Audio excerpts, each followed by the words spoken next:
"How do you know my name?" he demanded. The windscreen didn't answer. She walked on air over to the bars, then poked her head out, watching Tkalov, the slaver, administer drinks to the few slaves in the first wagon. She looked back at Kaladin. "Why don't you fight? You did before. Now you've stopped. Why do you care, spirit?" She cocked her head. "I don't know," she said, as if surprised at herself. "But I do. Isn't that odd?" It was more than odd. What did he make of a spren that not only used his name but seemed to remember things he had done weeks ago? "Please don't eat leaves, you know, Kaladin," she said, folding translucent arms. Then she cocked her head. "Or do you? I can't remember. You're so strange, stuffing some things into your mouths, leaking out other things when you don't think anyone is looking." "How do you know my name?" he whispered. "How do you know it?" "I know it because it's mine. My parents told it to me. I don't know." "Well, I don't either," she said, nodding as if she'd just won some grand argument. "Fine," he said, "but why are you using my name?" "Because it's polite, and you are impolite. Spren don't know what that means." "See there," she said, pointing at him. "Impolite." "Yeah, I'm hooked."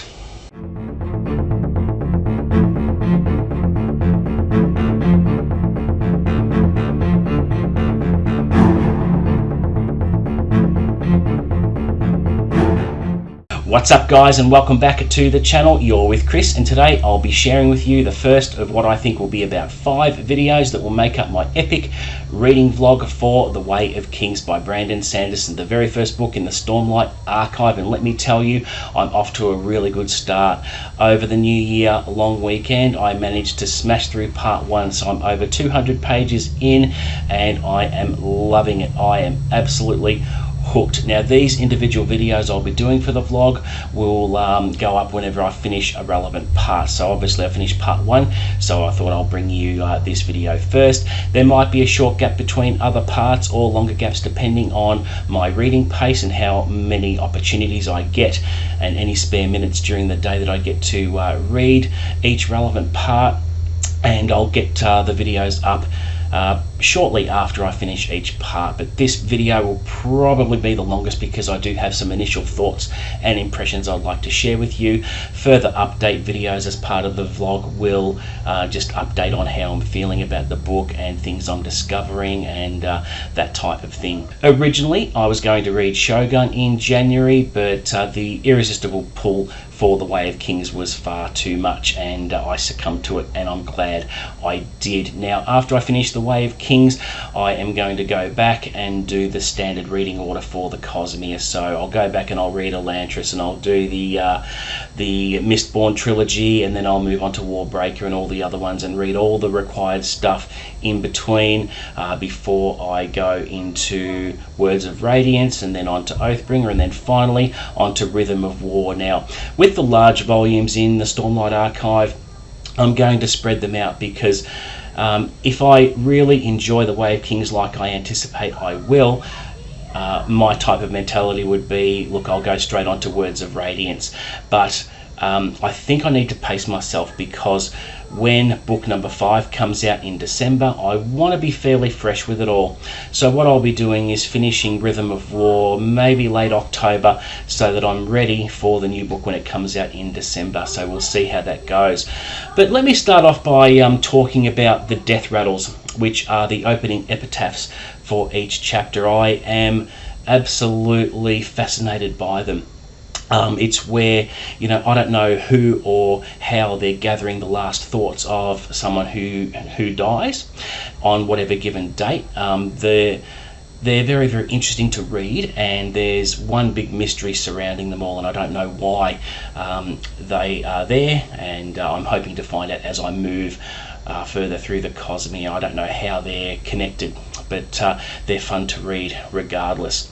The world building, I have to say, I've never read anything with such good, strong, solid world building that Sanderson does. I mean, from the beginning, he has a naturally engaging way of telling his story, and the world building's first class. So far I've learned a fair bit about the flora and the fauna, in particular how in Kaladin's slave caravan, the caravan is moving across a prairie or grassland, and as the wagon moves through the grass, the grass actually retracts back into the ground, and when the wagon passes, it comes back out of the ground. So all this flora has learnt to adapt over time because of the high storms, and it's just really interesting because a lot of the creatures and animals have hard carapace-like exteriors, like a beetle, because of the harsh environment.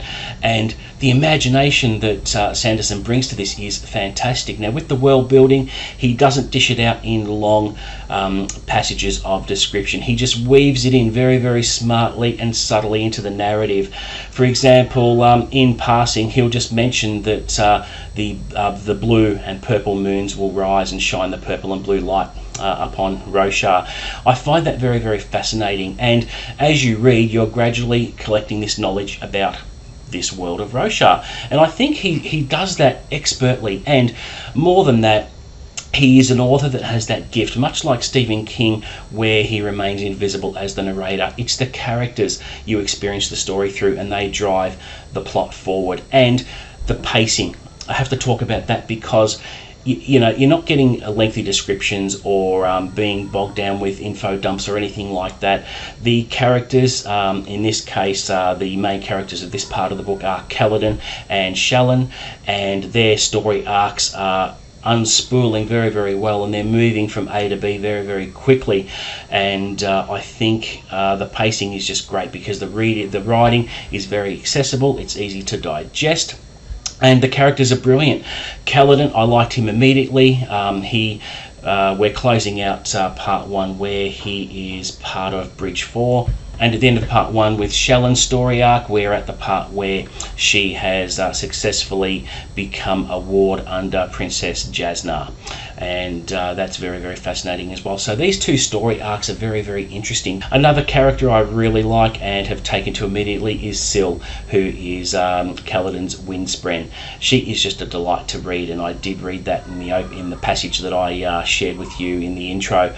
She's just a delight to read about because she made me laugh with things she does and how she acts, and she's just really cute. But the mystery of how she has come attached to Kaladin, I don't know why. She doesn't know why. So it's a really good, irresistible mystery that I want answered, and I've got no idea. But it'll be fun to actually find out what her purpose is. And it's like she is like a spirit guide to him. And I'm going to be very interested to see how her role evolves over the course of the book.